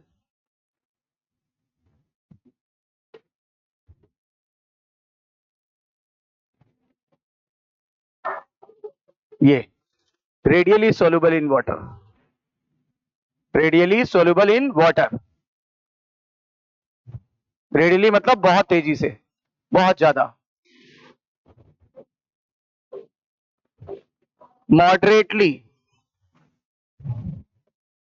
सोल्यूबल इन वाटर यानी कम, कम घुलनशील है। ये लीस्ट सोल्यूबल ना, least soluble in water.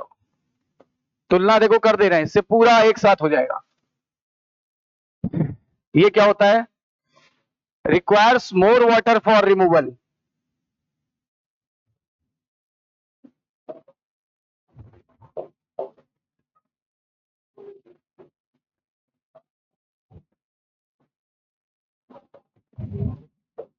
Less water for removal,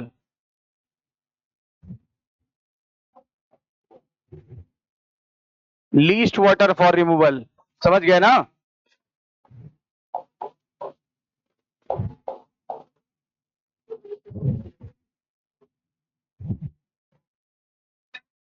और ये highly toxic, highly toxic, highly toxic ये होता है।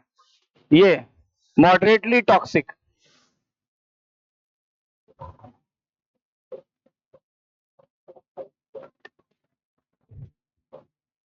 Least toxic.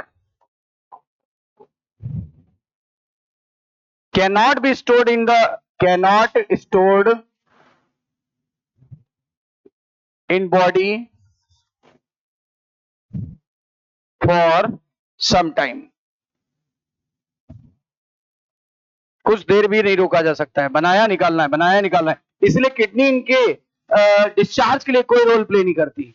आपके एनसीईआरटी में लिखा है किडनी डिस्चार्ज के लिए कोई रोल प्ले नहीं करती, यानी ये बनते ही, ये बनते ही इंटायर बॉडी सरफेस से, इंटायर बॉडी सरफेस से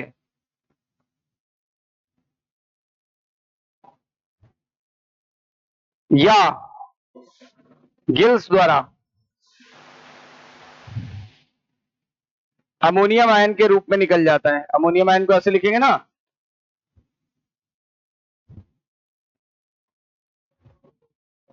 डिफ्यूज हो जाता है।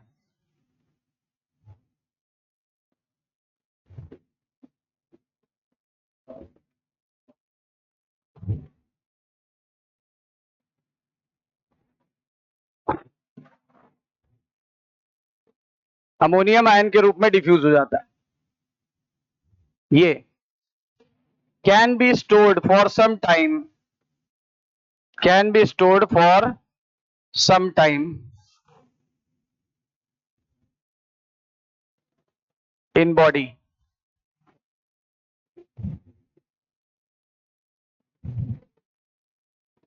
ये can be stored for longer time, है ना, क्योंकि टॉक्सिसिटी कम है।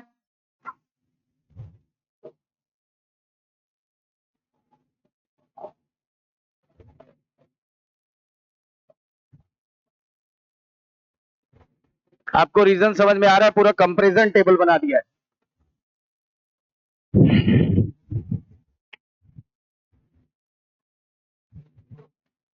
एनिमल को अमोनोटैलिक बोलेंगे और प्रोसेस को अमोनोटैलिक बोलेंगे। ऐसे सबकी प्रोसेस और एनिमल का नाम बता दिया है।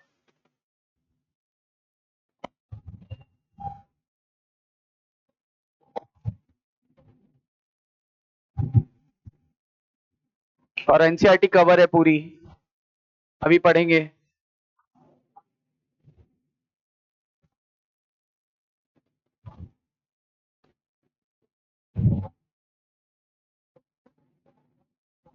अमोनिया सबसे ज्यादा पानी में घुलनशील है और सबसे ज्यादा जहरीली है।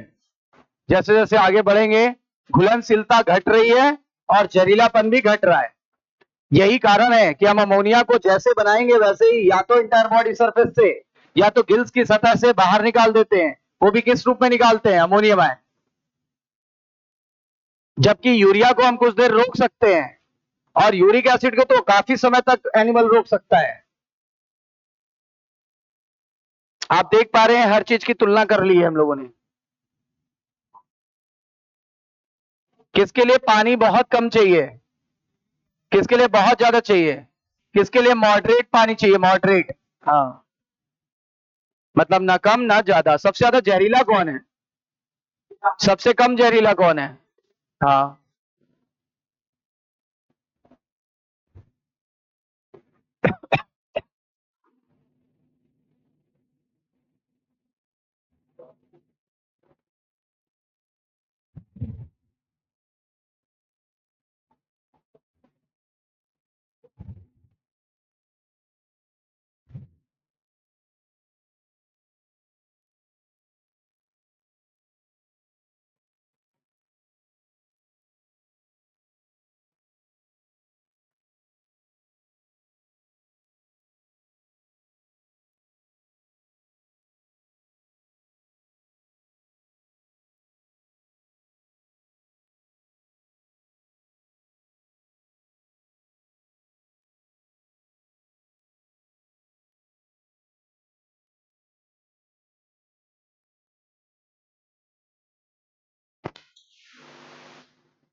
यहां तक हो गया आप लोगों का?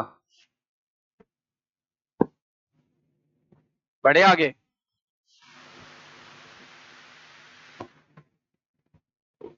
फिनिश्ड।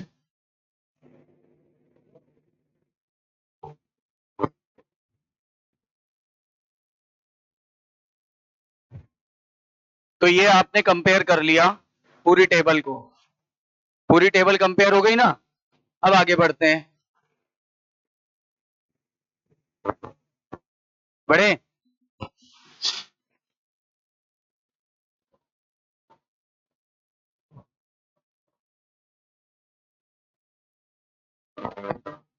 वही टेबल कंटिन्यू है। अच्छा, ये कहां बनता है? Formed in liver. कैसे बन, सवाल ये कैसे बनता है? इसको पहचानते हो ना?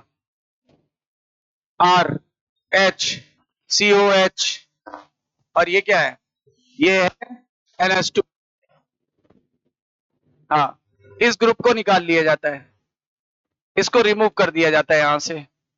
एमिनो एसिड से किसको निकाल लिया जाता है? एमिनो ग्रुप को निकाल लिया जाता है और लिवर उसे बदल देती है NH3 में, जो कि कैसा है? टॉक्सिक। जो कि कैसा है? टॉक्सिक। ये बहुत ज्यादा टॉक्सिक है। तो इस लिवर बदल देता है इसको अमोनिया में, और अमोनिया जो होता है ये CO2 के साथ मिल जाता है। ठीक है, जब अमोनिया और CO2 मिल जाता है तो लिवर बना देती है क्या? रुक जाओ, ये हमारे अंदर होगा, यहाँ इनमें यही तक होता है रिएक्शन, क्योंकि ये हमारे अंदर इसके आगे का स्टेप होता है। तो इस तरीके से ये लिवर में बन जाता है। अच्छा, हाईली टॉक्सिक है कि लेस टॉक्सिक है? अगर हाईली टॉक्सिक है तो इसको रोका जाएगा, निकाल दिया जाएगा? हाईली टॉक्सिक बताया था, याद दिला रहा हूं।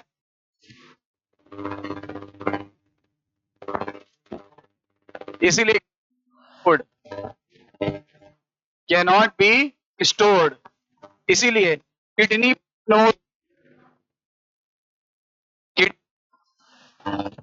नो रोल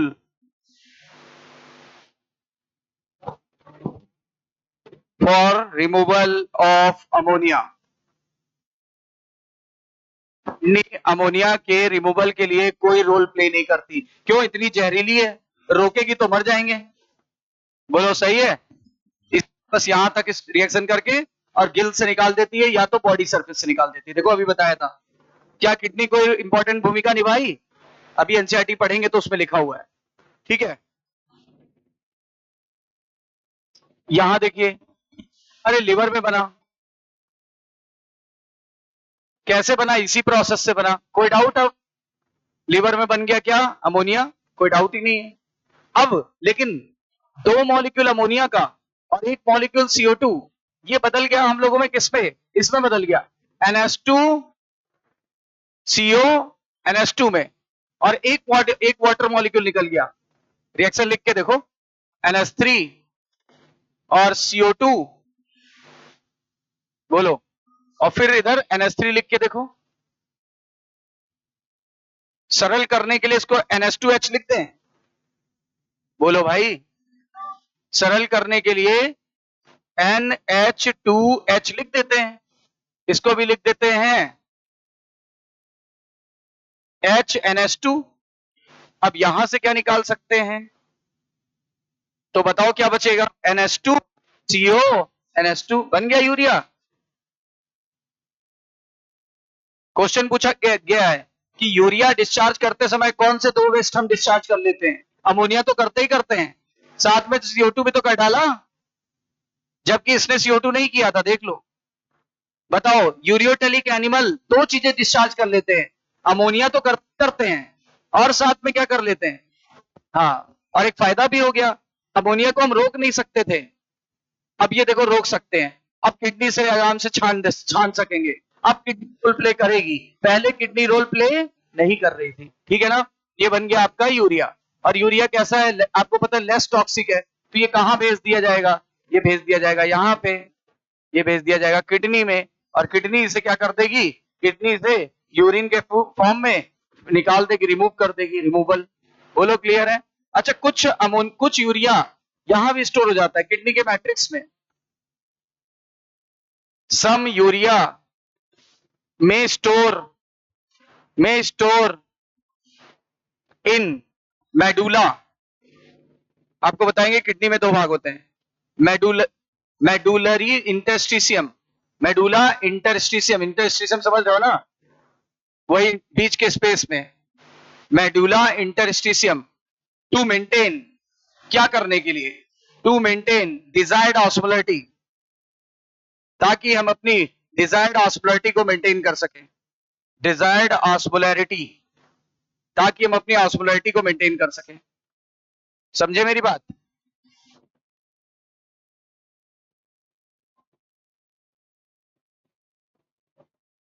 अब यहां सुनो, ये भी क्या होता है? Formed in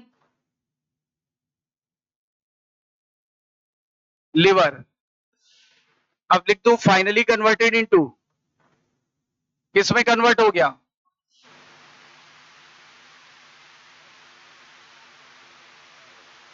uric acid.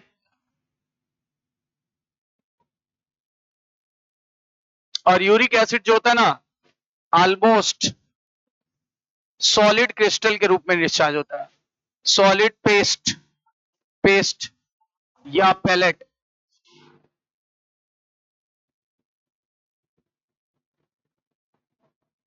के रूप में डिस्चार्ज होता है।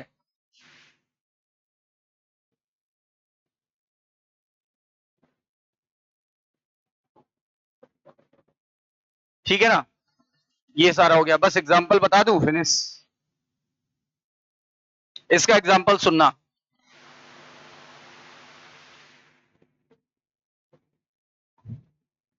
इसका एग्जांपल है most of the bony fish.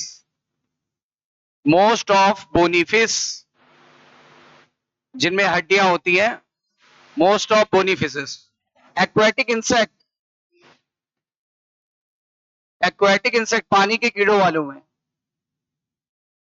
और एक्वेटिक एम्फीबियन जैसे टेडपोल, बोलो भाई, एक्वेटिक एम्फीबियन जैसे टेडपोल।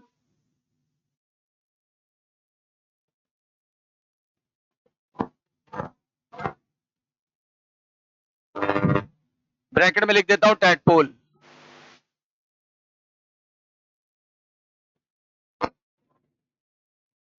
इसका कर दो बोनी फिश का उल्टा cartilaginous. Most of cartilaginous fish.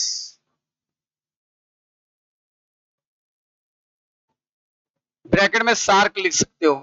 Cartilaginous fish का उदाहरण है सार्क, कॉमा हम लोग आएंगे यानी मैमल्स। और आएगा टेरेस्ट्रियल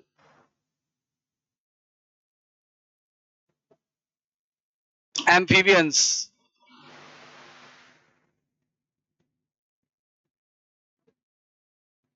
टेरेस्ट्रियल एम्फीबियंस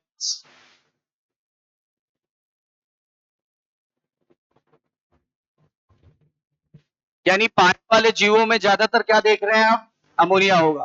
देखो बोनी फिश में, एक्वेटिक इंसेक्ट्स में, एक्वेटिक एम्फीबियंस में। एक्वेटिक एम्फीबियंस का उदाहरण है टैडपोल। एक्वेटिक एम्फीबियंस का उदाहरण है टैडपोल।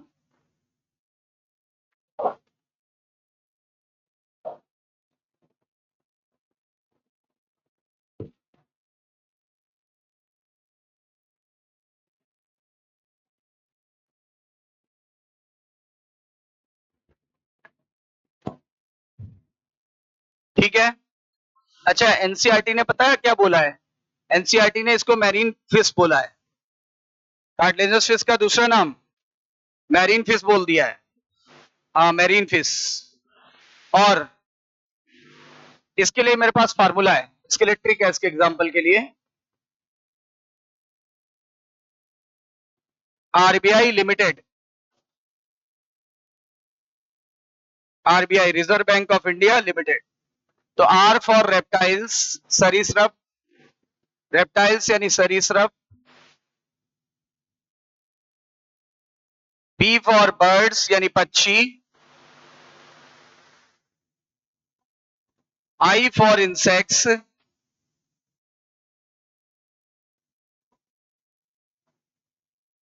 और लैंड स्नेल।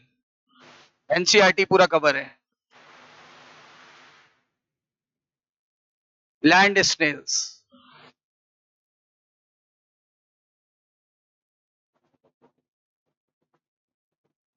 तो हमने अपनी पूरी एक पेज एनसीईआरटी की देखो इसी ढंग से कर लिया, बिल्कुल तुलना करते हुए, कोई कंफ्यूजन नाम की चीज नहीं है।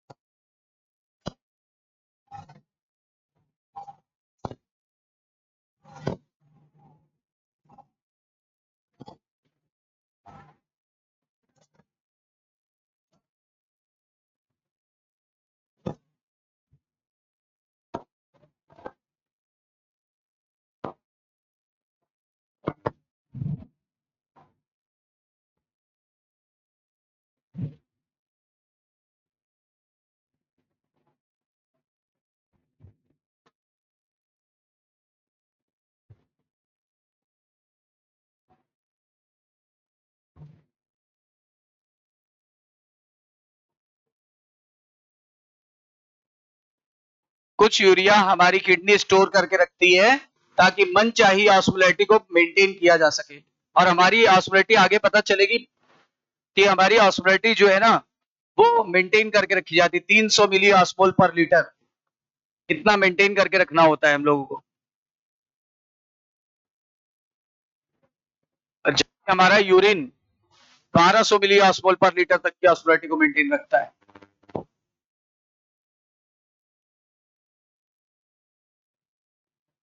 ये जो भी एग्जाम्पल है सब एनसीईआरटी के हैं, अभी पढ़ेंगे। तो आप देखेंगे most of the bony fish, aquatic insects, aquatic amphibians, इसमें most of the cartilage, bony का उल्टा कार्टिलेजनस से शार्क, और हम लोग मैमल लोग इसमें ही आएंगे, लैंड वाले एम्फीबियंस इसी में आएंगे। लैंड वालों को टेरेस्ट्रियल एम्फीबियंस कहते हैं। लैंड क्या बोलते हैं? Terrestrial amphibians.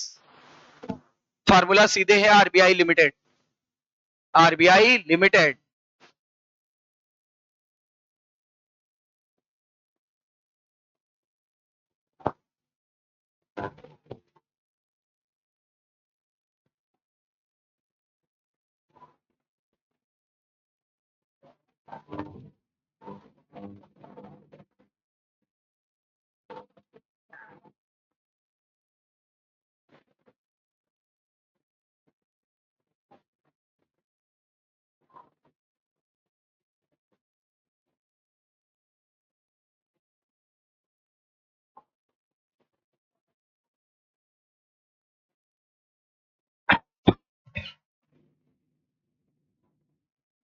फिनिश्ड।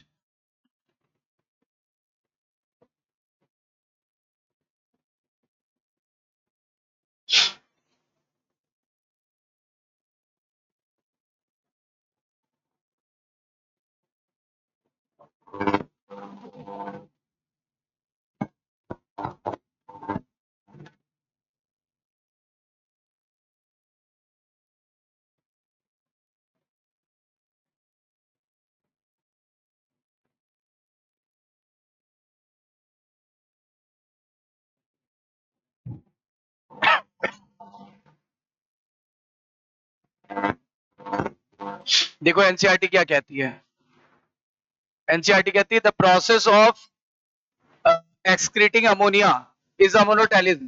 प्रोसेस का नाम है अमोनोटेलिज्म, जबकि एनिमल को क्या बोला गया है? अमोनोटेलिक। कौन किसमें हुआ था? Bony fish. और कहा था? Aquatic amphibians. और कहा था?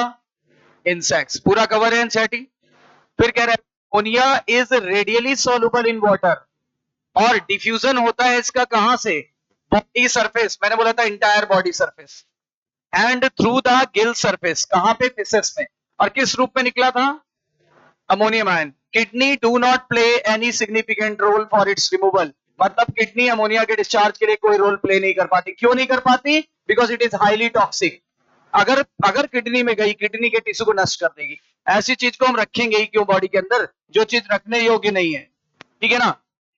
टेरेस्ट्रियल एडेप्टेशन यानी जमीन वालों में एक अनुकूलन क्षमता आई, क्या कि उन्होंने इसको लेस टॉक्सिक फॉर्म में बदल दिया, लेस टॉक्सिक नाइट्रोजन बेस में बदल दिया। लेस टॉक्सिक का नाम, लेस टॉक्सिक का नाम यूरिया, और यूरिया में बदल दिया। और कुछ नहीं, इसे किस में बदल दिया? यूरिक एसिड में, ताकि क्या किया जा सके? कंजर्वेशन ऑफ वाटर, बताया था मैंने आपको, कंजर्वेशन ऑफ वाटर। मैमल्स में, बहुत सारे टेरेस्ट्रियल एम्फीबियंस में, और बताओ कार्टिलेजिनस फिश को एनसीईआरटी ने क्या बोला है? Marine fish. इन सभी में क्या डिस्चार्ज करते थे? यूरिया। और इस तरह के जीवों को क्या बोलते थे? यूरियोटेलिक। फिर बोला गया है अमोनिया जो प्रोड्यूस हुआ था, यूरिया वालों में बता रहे हैं, हमारे अंदर जो अमोनिया बना था, कैसे बना था? मेटाबॉलिज्म के बाद उसे कन्वर्ट कर दिया गया किसमें? यूरिया में। कैसे? 2 मॉलिक्यूल अमोनिया, 1 मॉलिक्यूल CO2, एक पानी निकला, NH2CONH2 बन गया, बोलो, है ना। फिर उसके बाद उसको लिवर में ऐसा यूरिया कहां बना था? अच्छा, उसके बाद इसको ब्लड में भेज दिया गया, ब्लड ने किडनी में भेज दिया, किडनी ने इसको एक्सक्रीट आउट कर दिया। ये देखो दिखाया था ना बना के। अच्छा, कुछ अमाउंट ऑफ यूरिया स्टोर हो गया था, रिटेन मतलब स्टोर होना। कहां पे स्टोर था? किडनी के मैट्रिक्स में। मैंने लिखा था किडनी में भी, कहां? मेडुला में। किडनी में भी कहां? मेडुला में। और इन एनिमल में क्यों स्टोर था? ताकि डिजायर्ड ऑस्मोलैरिटी को मेंटेन किया जा सके। बोलो लिखा है नहीं लिखा है? Desired osmolarity. RBI limited, RBI limited, RBI limited में नाइट्रोजन वेस्ट क्या था? Uric acid, uric acid in the form of या पेस्ट के रूप में निकला था। मिनिमम वाटर लॉस हुआ था, और के एनिमल को क्या बोला? यूरियोटेलिक। तो आज हम लोग ने पूरा कर लिया, मेटाबॉलिक वेस्ट भी देख लिया। अब कोई कंफ्यूजन नहीं रह जाएगा। कल इसको रिवाइज करके आइएगा, कल इसके कुछ क्वेश्चंस भी करेंगे और टॉपिक को आगे भी बढ़ाएंगे, ठीक है।